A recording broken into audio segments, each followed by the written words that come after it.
Gema Simon, thanks so much for your time.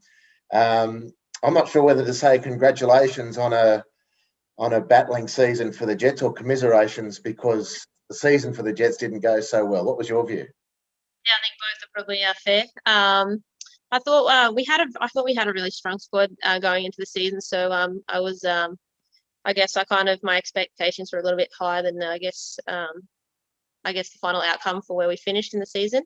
I think we competed really well, and the girls got along really well as a squad.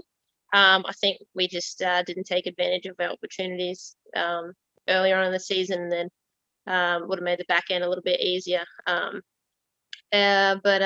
think there's a lot of positives to take out of the season. I think we had maybe 9 or so new faces in the squad. So we only have about 6 weeks pre-season to try and get that all together and trying to figure out who's best where and what our best combinations are with some things. It's not a lot of time, but hopefully we can keep majority of the squad together next season and do a little bit better. I guess in one sense, it must be thrilling to be even asked a question like that when you think now in your more mature years as a footballer that it's quite remarkable that it's even come to this international representation, regular W League participation, overseas stints with clubs, which is the focus of the chat now. Where did all this start for Gema Simon, a young Indigenous girl out of Northern New South Wales?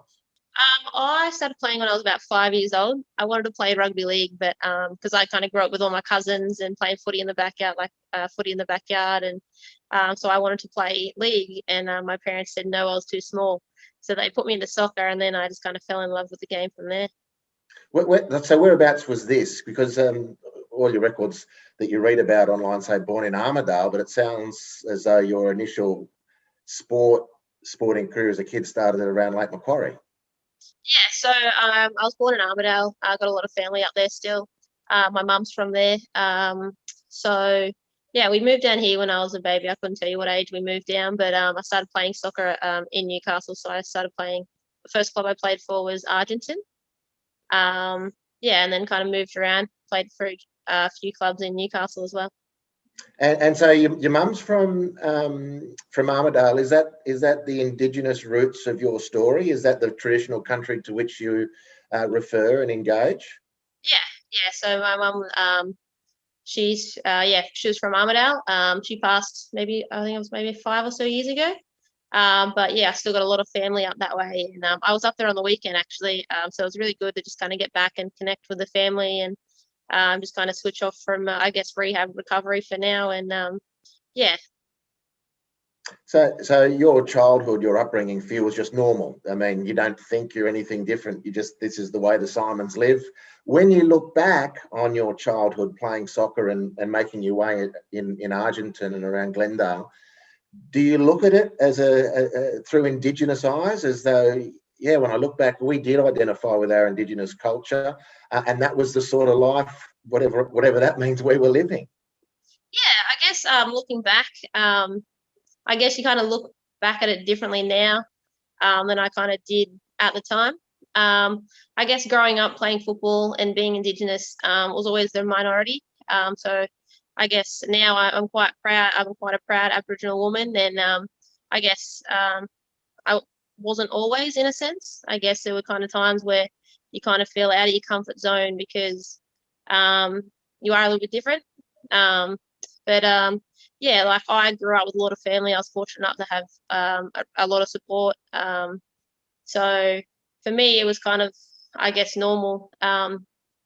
Just kind of looking back on it now, and it's like, I don't know how to explain it, but I kind of hope that, I guess, even with Northern New South Wales, we have the opportunity to kind of, kind of use us in a sense, I guess, like me personally and like other Indigenous athletes as well, for, I guess, young people coming through to see that they kind of, they can do whatever they want with their life, regardless of the circumstances growing up, and regardless of, I guess, for anyone, like their race, their culture, their background, their beliefs, like sexual orientation, like all of that. I guess I kind of want, I kind of hope that we're able to kind of give back to the community and kind of make sure that everyone coming through now is quite comfortable in themselves. And then I guess that'll kind of relate to, and I kind of guess go onto the football field as well. And I guess viewers will get to kind of reap the benefits of that. And so the difficulties which you recall, were they difficult because of your Aboriginal identity, and the other flip side of that is, did that give you any particular advantage on the field, do you think? Yeah, I guess growing up, I guess there's a lot of alcohol abuse in the Aboriginal like culture, and I guess kind of growing up, like we didn't have a lot of money growing up, so my parents had to do a lot of fundraising and do what they could to make sure that I was able to achieve what I have. And I guess I wanted to kind of repay that faith and all their hard work that they put in to allow me to do what I wanted to do. And I guess I wanted to be different than I guess a lot of my cousins and family almost kind of made it, like they were close, and they just, for whatever reason, kind of fell short. And I wanted to, I guess, be different and be a good role model for, like, I've got a younger brother and sister as well. So I wanted to show that regardless of kind of where you come from, like all that kind of stuff, that like it's possible to kind of get where you want to be.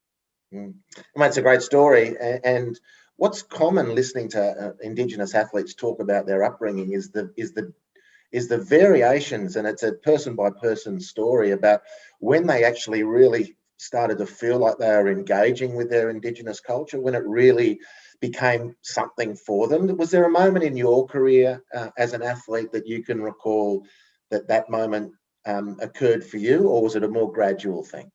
I think for me it was more a gradual thing.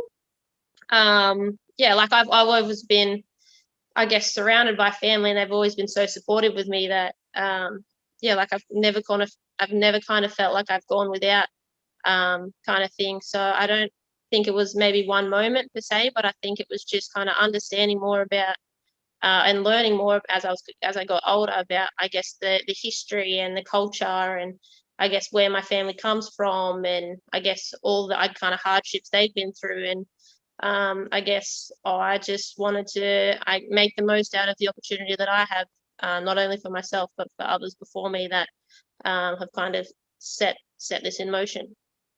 You've mentioned a lot, very understandably, about your family, and of course you've got another elite cousin, Kaya, shares the same surname. But what part of the family intersects for you guys as cousins? So we're, I think, second cousins, but I guess being Aboriginal, everyone's just a cousin. So it's just, I have so many cousins, I have such a big family. So she is on my dad's side, so the Simon side.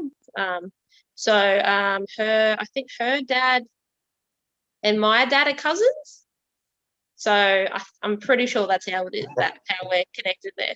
Yeah, I'm sure it can be hard to disentangle through all those, through the myriad. Yeah, it's hard because everyone's kind of like, oh, like brother, sister, like aunt, uncle, like everyone's kind of, regardless of, I guess, if you're first, second, whatever, like that doesn't really exist in, I guess, our culture. So everyone's just family. An enormous source of support, I guess, to have such a wide and deep and interconnected network. Oh yeah, definitely. So the last one I want to ask you about this, for the purpose of this, Gemma, is football around Australia has been really poor. It's got a really poor track record at engaging Indigenous communities. We've had some incredible Indigenous athletes make it through, yourself as a prime example, pretty much despite the system, not because of it. So from your vantage point now, having been to the biggest tournament in the world and represented your country and your local area with such pride, what's your word to the governing authorities, in this case Football Northern New South Wales, about how the game can make things easier for athletic, interested kids in Indigenous communities to become Matildas and Socceroos? I think having an Indigenous round is a good step in the right direction. I think it's only the starting point. I think a lot more can be done to kind of engage. I think, I guess for me, like I've been around W League. I've played W League now for 13 years, and this is the first kind of initiative that I've been involved in with Northern New South Wales that I can recall. And so I think, I think we kind of build on it from here. I think that if we get out more in the communities, not only say Newcastle per se, but like the regional Northern New South Wales as well.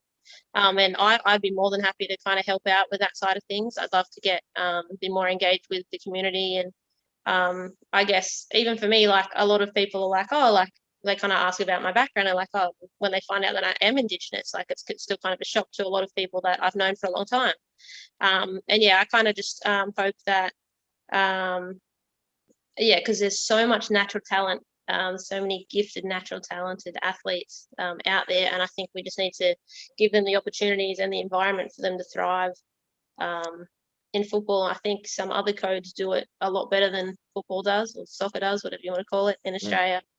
I think more needs to be done in the community, and I guess get involved more Indigenous athletes that are out and about to kind of help the next generation come through. And so from the other side of that coin, just to finish, do you think the communities are receptive, would be receptive to greater outreach from the sport? I mean, your story is very common across, whether, depending on which state you live in, of course, whether it's Aussie rules or in the northern states rugby league, but the stories like yours are pretty much universal, that we grew up all playing footy in the community. Do you think the communities, because they've been historically attached to perhaps another code of football, that they'd actually be open to greater overtures from football in Australia? I think it'll take time. I don't think it's going to happen overnight. I think it's going to be a gradual thing. I guess I have a lot of like young cousins and nieces and nephews and stuff playing. And I know that there are kids out there, and I think the communities would be welcoming to it.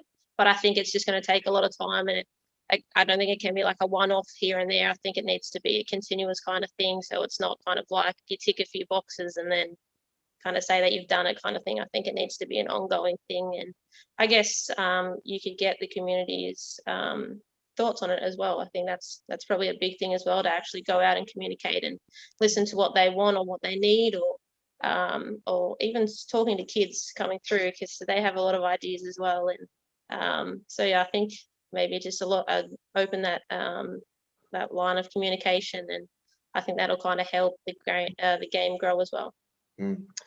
Well, Gemma, I mean, thanks for your time. It's been an amazing career. When you look back in the rearview mirror, or look into the rearview mirror and what's gone on behind, you must just be blown away. And you think of your late mum, who's given support, and the promise you made to your pop that you'd remember them when you conquered the world. You've come pretty close. So congratulations and thanks for your time. Thank you.